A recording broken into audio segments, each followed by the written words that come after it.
अभिषेक शिरसाट बुवा यांनी या अभंग गवळण आणि भारुडाची झलक देऊन या ठिकाणी भजनाची सांगता केलेली आहे. मी सुद्धा भारुडाची झलक देणार. पण मी बुवा जयराम बुवांचं शिष्य आहे. तुझ्या आधीपासून बुवा डबल बारी करते. मी घोटियाने खेळणारो बुवा नाही. केंडल्याचं सांगितलंच ना बुवा, घासून घासून लाल झाली. तर तुझी परिस्थिती आज झाली. पण बऱ्यापैकी मी गजरात घासले तुझी. आणि मग तुझं आता नाही इलाज झालो तेव्हा आता काय करणार रे. तू ते 15 काय किती बारी केली असतील माहिती नाही. तुझा पेपेदरा झाला. मी 28 मे पर्यंत असो पानावर जोर ठेवलेलो. या साधा गांजा दुकान नाही तुझ्या ढेंगातनं कधी जाईन तो तुका कळाचा नाही. आणि मानशी वर केले ना तर बोमटान मरशील. गोट्या गोट्या गोट्या. ओके. कदम बुवा काय सांगायचे, बॅगच घेतला ना ते पैसे जर वहिनींच्या हातात नाही गेले मी फोनच करणार होत्या वहिनींका. मी मोजले आहेत किती पैसे आहेत ते. त्याच्यातले अकडे तकडे 500 झाले तरी कोण कांडे चोरातो माका उद्या बघूचा. व हे पैसे जर माझी बायको शिरगावातली मधुर पेयांची पोरगी यांका सगळ्यांका माहिती आहे. खय चाललाच घरी. तर बुवा या शिरगावातच माझी सासरवाडा. त्यामुळे यांका सगळ्यांका माहिती आहे की मी पैसे घरी नेऊन देत असन की नसन.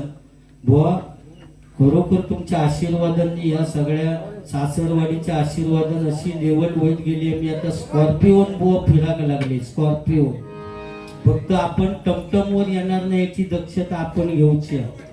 बरोबर ना. 1 2 3 धरून खेचून हाता गावलं. 1 2 3 धरून खेचून हाता गावलं.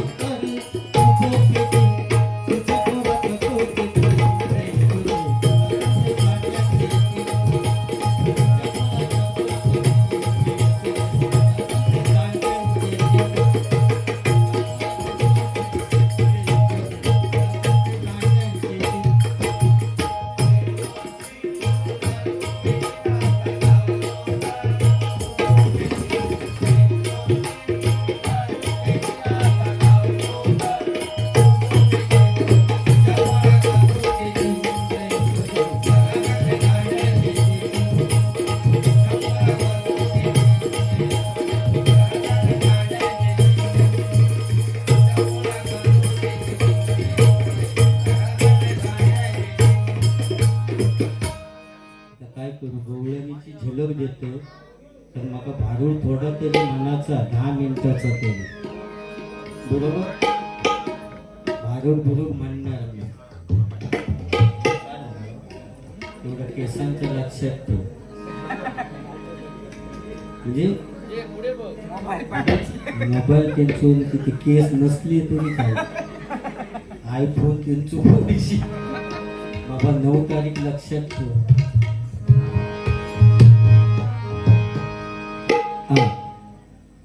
गवळण पूर्ण नको ना घेऊ. जरा झलक देतो मका भारूड सांगायचा. कारण मका या सगळे जे अभिषेक शिरसाट बुवांचे फॅन आहेत ना त्यांना समजा खावा की पुजारी बुवा सुद्धा भारूड म्हणता. त्याचा लय खांद्यावर घेतला नाही. तो लय काय बोलला होतो आता. म्हणजे माका इतकी वर्ष भजन करते तो मी घोटियाने खेळतोय. हो भारूड मी आता म्हटलं असतं हे केलं असतं. मी असे शिकलेले आहे ना. आम्ही बुवा तू खायचं पोंगड केलं नसशील त्याच्याकडे बारी मी केले. काय सांगा तुका. आता मग खरोखरच जीव देऊचो लागणारा. ते जातानी खेळते व्हाळात बघते जीव देऊ का.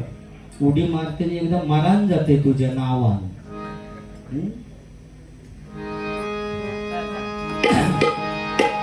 मुळीच नव्हतं रे कान्हा माझ्या मनात. मुळीच नव्हतं रे कान्हा माझ्या मनात. तुझ्यासाठी तुझ्यासाठी तुझ्यासाठी आले वनात कान्हा रे. तुझ्यासाठी आले वनात कान्हा रे. तुझ्यासाठी आले वनात.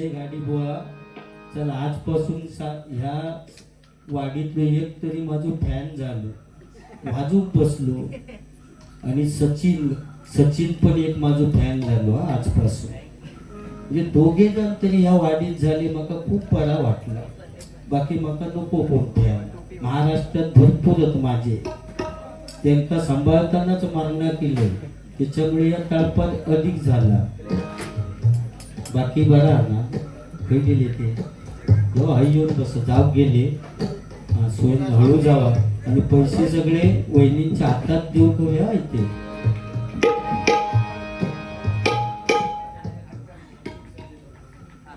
ओके आणि सावकाश जावा माझा कांडा काढलास तुम्ही घरी चाललाय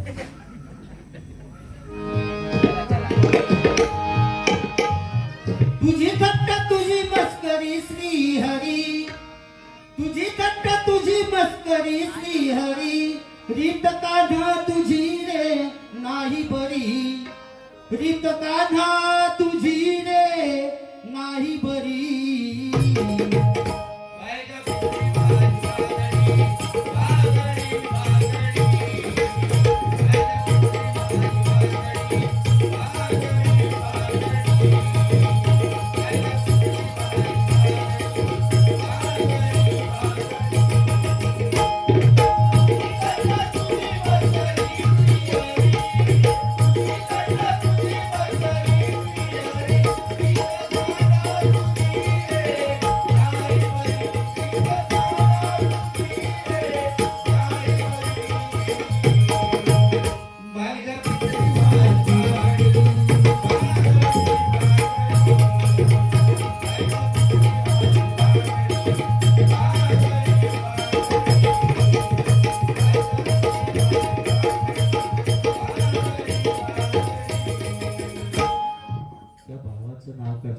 खरोखरच मी बोलले ना तिने घेऊन येलो वर स्टेजवर म्हणून मग गाणं म्हणायचं त्याच्यावर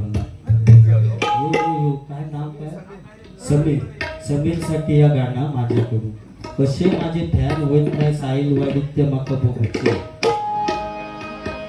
शिवरायांचे ते खास समीर दादाले नावास शिवरायांचे ते खास समीर दादाले नावास या साईल वाडीत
त्याच्या अगोदर जय जय महाराष्ट्र माझा बुवांका फरमाईश केला होतास गाणं म्हणण्यासाठी मी माझ्या परी बघते जमतं काय संकेत पेटीचा आवाज दिला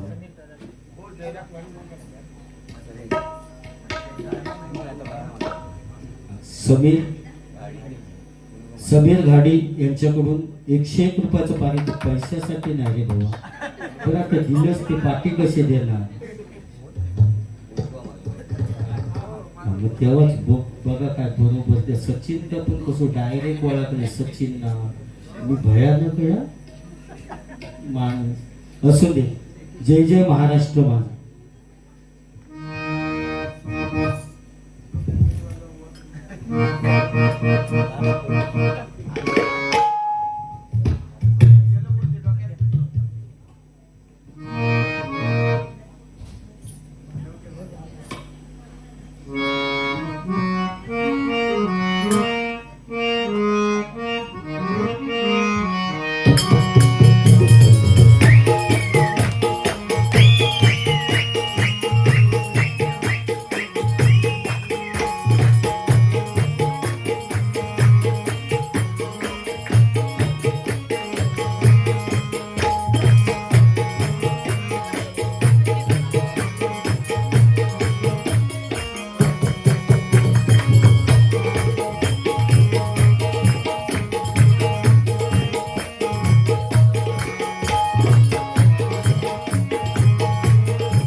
ती कमी करणे ह्यो आवाज कर भारुडाची झलक देते पैरवी घेते आणि थांबते बस. उद्या नादात बारी यावं म्हणजे असं काय बारी या म्हणून म्हणत नाही, पण या रोजचाच चालू.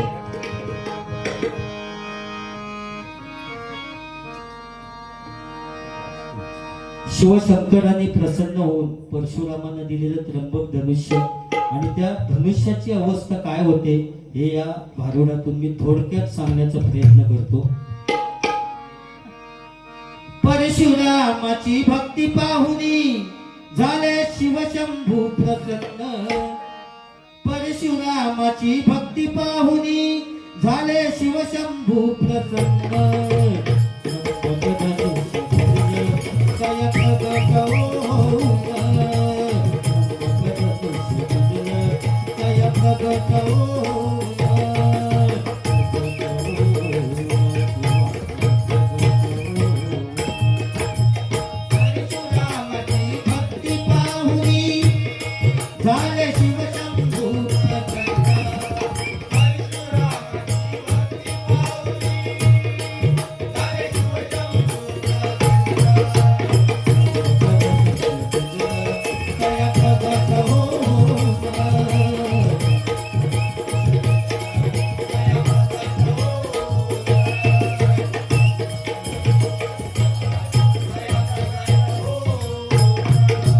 एकदा एके दिवशी परशुराम जनक राजाकडे भोजनासाठी गेले असता त्यांनी आपलं त्र्यंबक धनुष्य बाहेर अंगणात ठेवलं आणि आतमध्ये भोजनासाठी गेले.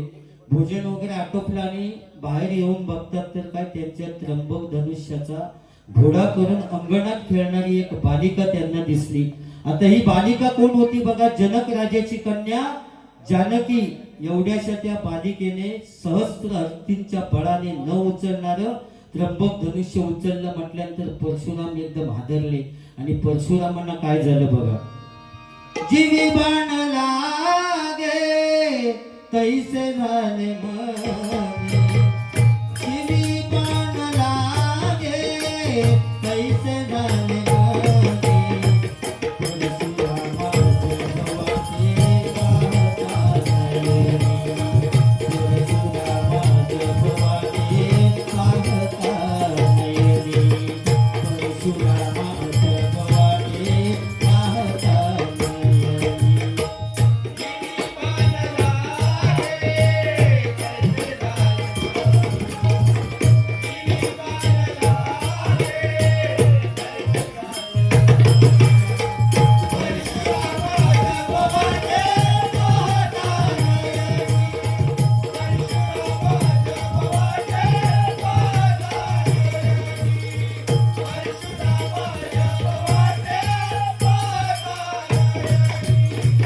परशुराम एकदम हादरले आणि परशुराम जनक राजाला काय सांगतात, हे जनक राजा, ज्यावेळी तू तुझ्या मुलीचं या जानकीचं लग्न ठरवशील त्यावेळी हे त्र्यंबक धनुष्य तू पणाला लाव, की जो कोणी वीर पुरुष ते त्र्यंबक धनुष्य उचलून त्याला बाण लावील त्याच्या गळ्यात जानकी वरमाला घालील.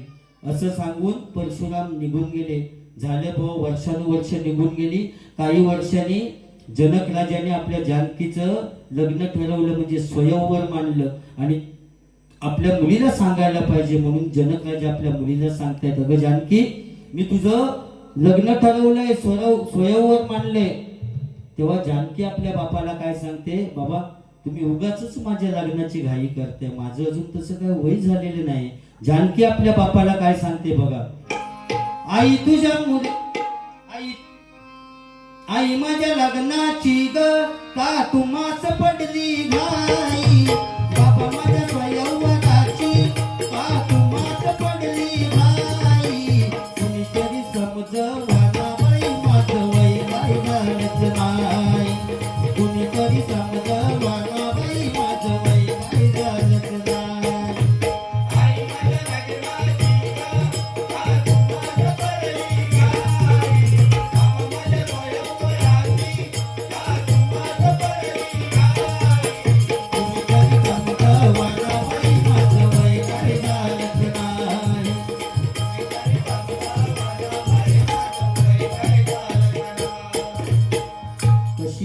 जानकीला त्या स्वयंवरासाठी तयार केली. झालं बुवा स्वयंवर ठरला. आता स्वयंवरात मोठमोठे राजे हंबीरराव, गंभीरराव, वशिष्ठ, विश्वामित्र, शेवटी श्री रामचंद्र प्रभू आणि शेवटी अभिमानाने फुगलेला रावणही आला. रावण आला, विचारपूस केली आणि डायरेक्ट जाऊन धनुष्याला हात घातला. पण धनुष्य काही आले ना. शेवटी धनुष्य उरावर घेऊन रावण उताना पडला. हे वशिष्ठ आणि विश्वामित्र दोघांनी पाहिलं आणि श्री रामचंद्र प्रभूंना इशारा केला. श्रीराम उठले, धनुष्याला हात घातलं आणि धनुष्य उचललं. धनुष्य उचलल्याबरोबर धनुष्य मोडलं. धनुष्य मोडल्याबरोबर सगळी झाडं मोडून पडली, डोंगर कोसळले. देव गंधर्वांनी पुष्पवृष्टी केली. श्रीराम जानकीचं लग्न सोहळा आटोपला आणि ही सगळी मंडळी अयोध्येला निघालीत. बघा, वशिष्ठ, विश्वामित्र, श्री रामचंद्र प्रभू आणि जानकी हे सगळेजण अयोध्येला निघाले. सनईच्या सुरात श्रीराम जानकी देवारात निघाली अयोध्या नगरीत. सनईच्या सुरात श्रीराम जानकी देवारात निघाली अयोध्या नगरीत.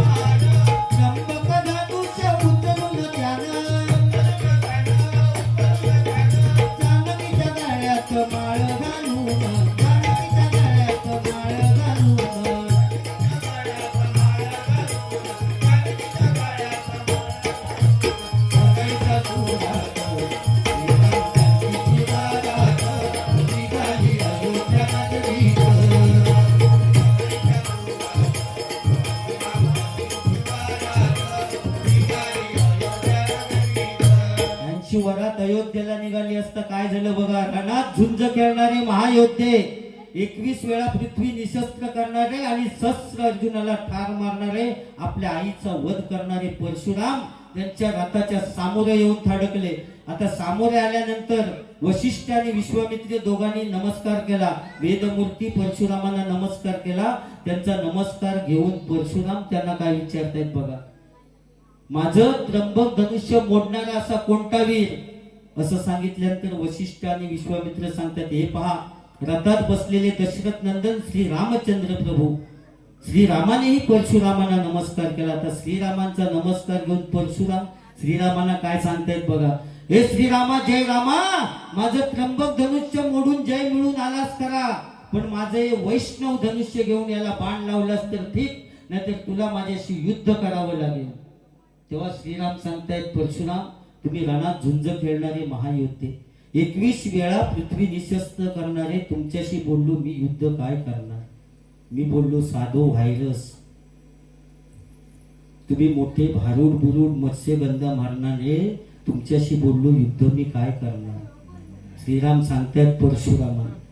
तेव्हा परशुराम सांगतायत ते काय नाही, एकतर वैष्णव धनुष्य घेऊन याला बाण लाव, नाहीतर माझ्याशी युद्ध कर.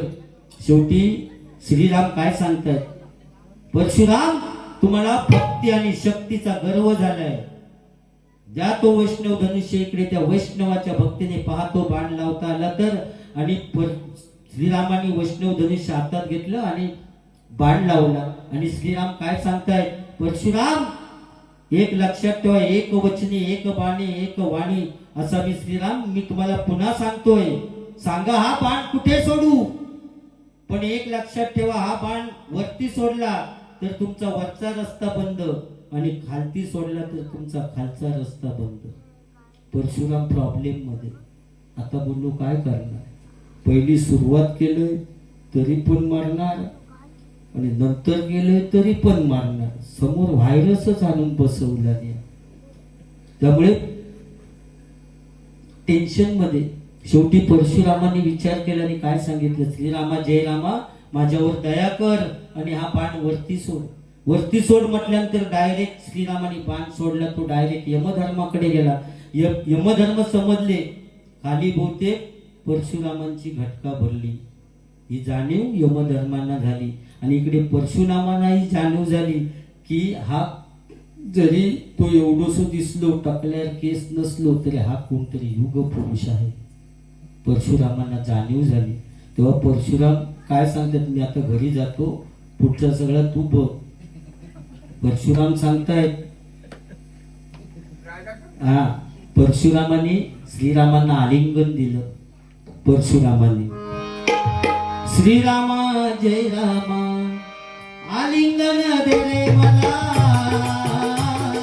श्रीरामा जय रामा आलिंगन दे रे मला, श्रीरामा जय रामा आलिंगन दे रे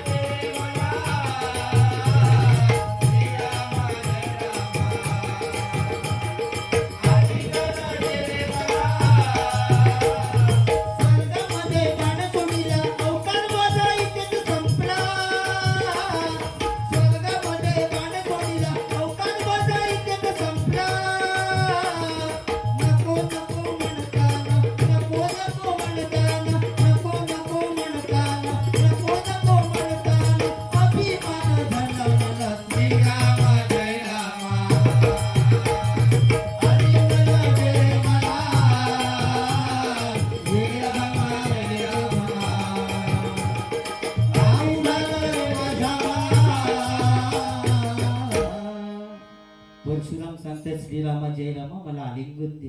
श्रीरामाने परशुरामांना आलिंगन दिलं. आता आलिंगन दिल्याबरोबर काय झालं बघा, परशुरामांच्या हृदयातून एक ज्योत बाहेर आली आणि ती परशुरामांच्या हृदयामध्ये गेली. म्हणजे श्रीरामांच्या हृदयामध्ये गेली. परशुरामांच्या शरीरातली सगळी शक्ती श्रीरामांच्या शरीरामध्ये गेली. म्हणजे परशुरामांचा 6वा अवतार इथे संपला. श्रीरामांचा 7वा अवतार इथे चालू झाला. परशुराम खलास आणि आमचं भारुडही खलास. शॉर्टकट मध्ये सांगण्याचा प्रयत्न केले. मोठा भारुडा फक्त शॉर्टकट उडवतो. संदीप पुजारेने रंगविली परशुरामाची कथा, संदीप पुजारेने रंगविली परशुरामाची कथा.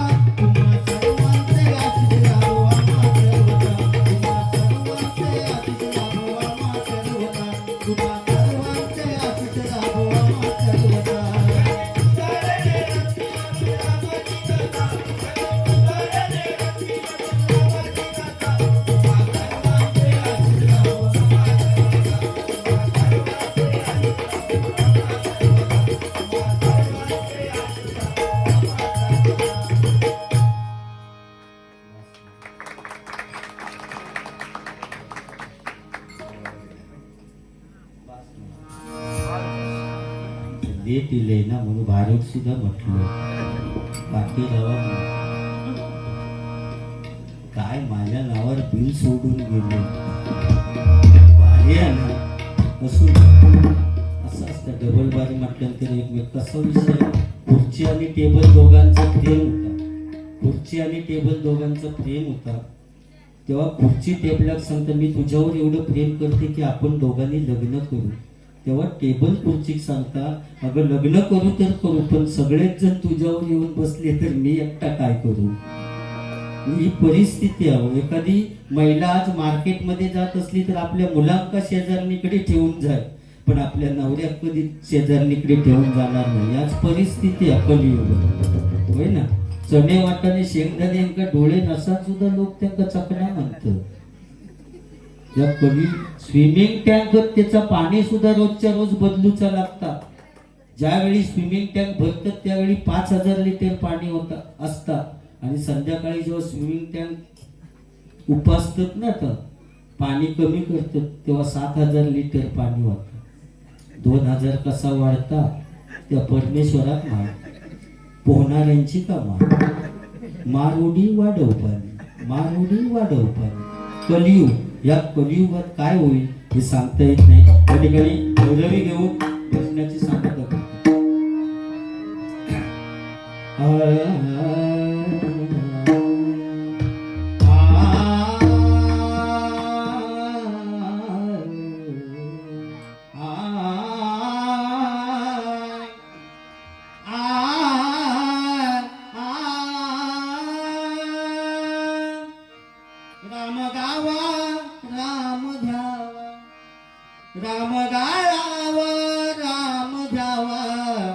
राम जीविता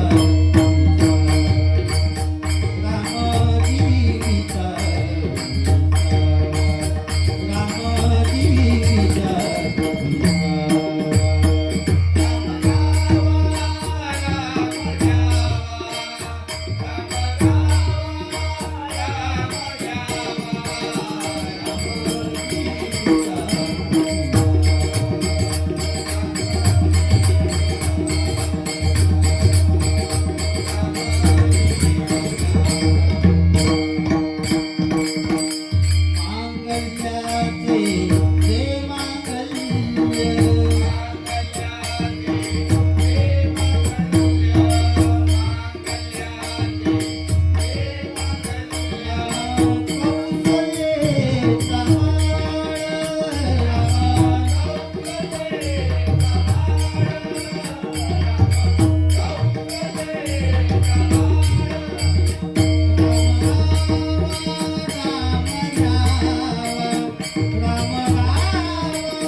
किती आनंदी आनंद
शिरसादी भजन मंडळाच्या वतीने आभार मानतो.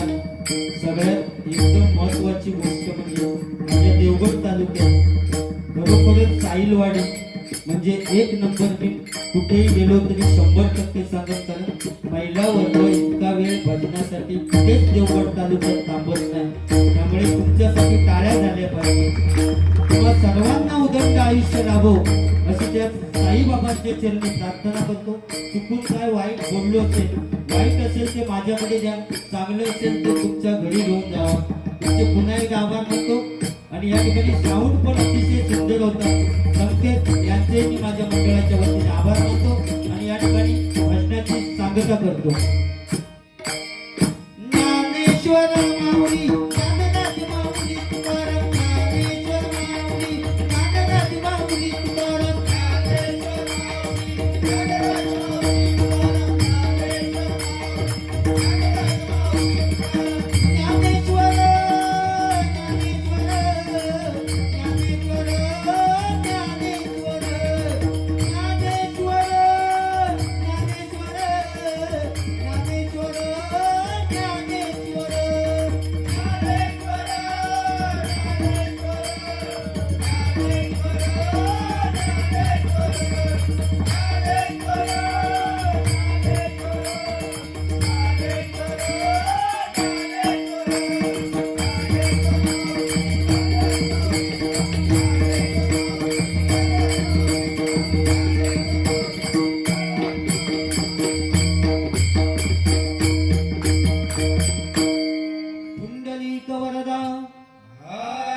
श्री ज्ञानदेव श्री पंढरीनाथ